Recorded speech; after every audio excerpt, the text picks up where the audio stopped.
जय माँ काली। मित्रों, आपका हमारे चैनल माँ काली माँ दुर्गा शक्ति संवाद में स्वागत है। मित्रों, अगर आप हमारे चैनल पर नए हैं तो हमारे चैनल को सब्सक्राइब कीजिए, लाइक कीजिए, शेयर कीजिए, साथ ही नोटिफिकेशन बेल को भी प्रेस कीजिए, जिससे हमारी आने वाली वीडियोस का नोटिफिकेशन आपको तुरंत मिल जाए।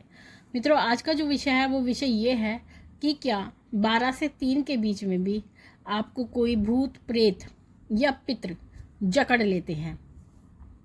देखिए, रात का जो समय होता है, रात का समय बहुत प्रभावकारी होता है और जो संध्या समय होता है वो भी प्रभावकारी होता है। संध्या समय पर यानी जब सूर्य और छिप रहा होता है, यानी दिन और रात दोनों मिल रहे होते हैं, जब हल्का उजाला और हल्का अंधेरा होता है तो उसको संध्या समय कहा जाता है। तो वो जो संध्या समय होता है वो आपके पूजा पाठ का समय होता है। उस समय पर आपको अपने घर में दीप प्रज्वलित करना होता है।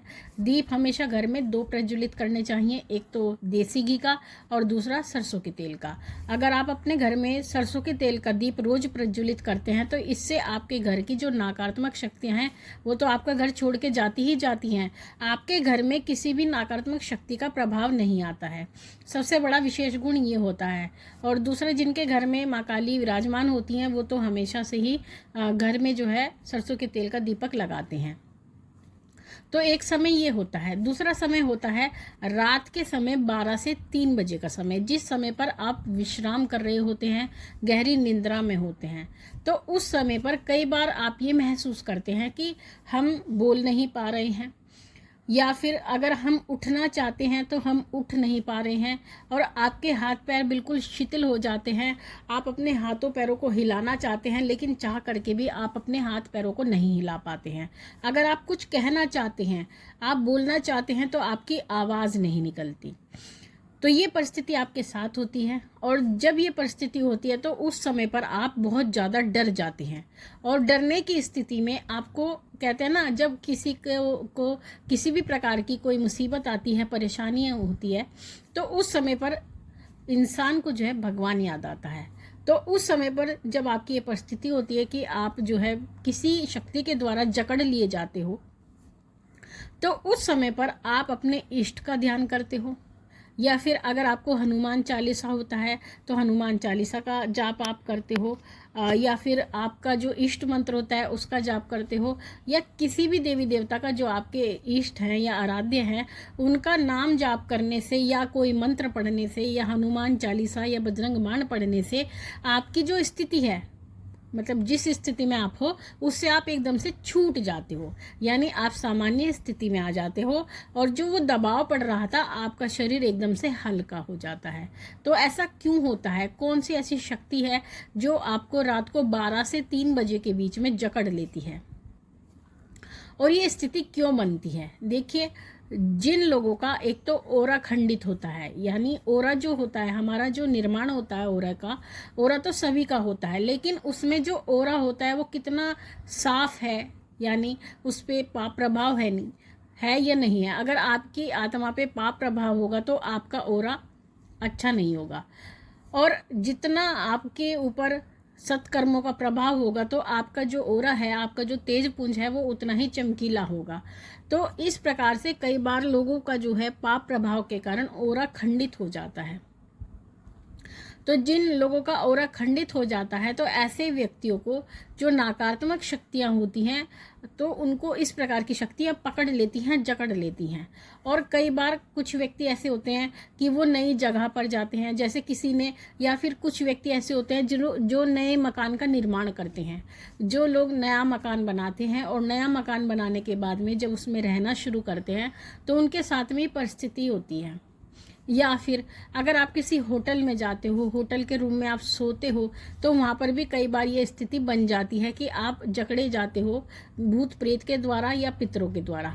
तो वहाँ पर भी स्थिति बन जाती है, क्योंकि वहाँ पर रहने वाली जो नकारात्मक शक्तियाँ होती हैं वो आपको पकड़ लेती हैं, वो आपको जकड़ लेती हैं, क्योंकि उनको पसंद नहीं होता कि आप उनके स्थान पर आकर के रहने लगे हो। तो ऐसी परिस्थिति में ये आपके साथ होता है। तो कुछ लोग इसको वहम मानते हैं, साइंस इसको कुछ और मानता है, सामान्य व्यक्ति इसको कुछ और मानते हैं, लेकिन साइंस और हमारी जो सनातन धर्म है उसमें बहुत अंतर है। जो साइंस आज पता लगा रहा है वो चीज़ पहले से ही आविष्कार की जा चुकी है। तो इसी प्रकार से जो ये स्थिति होती है जिसमें दबाव पड़ता है, भूत प्रेत द्वारा आपको जकड़ लिया जाता है, तो ये स्थिति जो है बहुत लोगों के साथ बनती है। और जब ये स्थिति बनती है तो ऐसे में हमें क्या करना चाहिए, हमें किस प्रकार से इस स्थिति से छूटना चाहिए, कैसे हम इससे बच सकते हैं।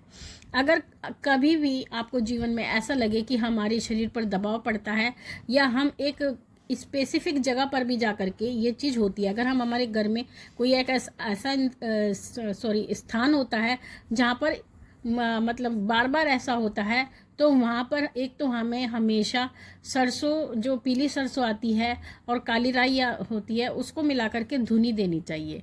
दूसरा, अगर आपके साथ ये परिस्थिति बनती है तो ऐसे व्यक्ति को हमेशा अपने गले में पीली सरसों और काली राई का ताबीज बना करके धारण करना चाहिए।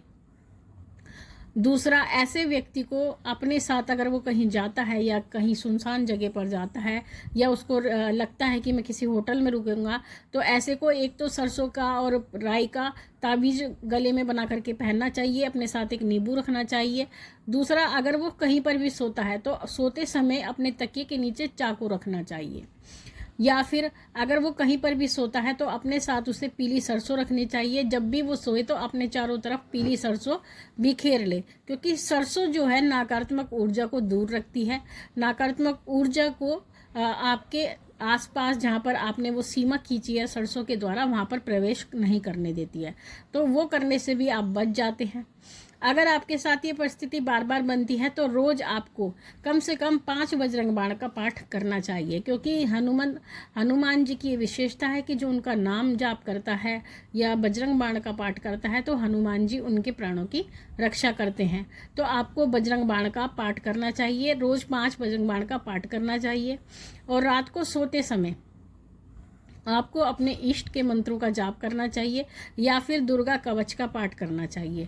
आप अपने साथ दुर्गा कवच की छोटी पुस्तक रख सकते हैं। जब भी आप सोएं या कहीं इस तरह की स्थिति में जाएं या कोई ऐसी चीज़ है जिससे आपको डर लगता हो कि अगर मैं जाता हूं वहाँ पर मेरे साथ कुछ घटना हो सकती है, तो उससे पहले आपको मुँह हाथ धो करके दुर्गा कवच का पाठ करना चाहिए या फिर सिद्ध कुंजिका का पाठ करना चाहिए। तो अगर आप इस तरह के उपाय करते हैं तो आपके साथ में ये परिस्थिति दोबारा नहीं बनेगी। और जितना आप जाप करते हो, जितना पूजा पाठ करते हो, आपका जो ओरा है वो उतना ही स्ट्रोंग बनता है। जिसका ओरा जितना ज़्यादा स्ट्रोंग होगा उसके ऊपर नकारात्मक ऊर्जा का कोई भी प्रभाव नहीं होता है। वो प्रभाव तभी आता है जब आपका ओरा खंडित होता है, जो आपकी इच्छा शक्ति है वो कमज़ोर होती है।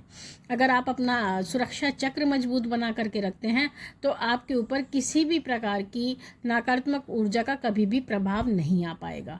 तो इन बातों को ध्यान में रखते हुए आप इस परिस्थिति से बच सकते हैं। तो मित्रों, ये थी जानकारी आप सभी के लिए। माँ भगवती से यही प्रार्थना करते हैं कि वह आपके भंडारे भरती रहे, आपकी सभी मनोकामनाओं को पूर्ण करती रहे, आप पे अपना पूर्ण आशीर्वाद बना के रखिए। आपसे फिर मिलेंगे जल्दी ही, तब तक के लिए जय महाकाली, जय महाकाल।